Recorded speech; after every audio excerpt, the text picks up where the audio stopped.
Padma Vibhushan award వచ్చిందని తెలిసిన క్షణం నిజంగా ఏం మాట్లాడాలో ఎలా రియాక్ట్ అవ్వాలో తెలియని పరిస్థితి. మన దేశంలో రెండవ అత్యున్నత పౌర పురస్కారం పద్మవిభూషణ్ లభించినందుకు నాకు నిజంగా చాలా సంతోషంగా ఉంది.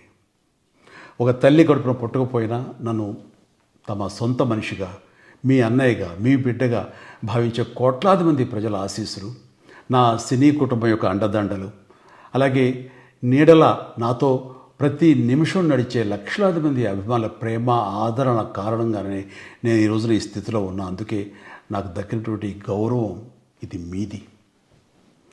మీరు నాపై చూపిస్తున్న ప్రేమ, ఆప్యాయతలకు నేను ఏమి రుణం తీర్చుకోగలను?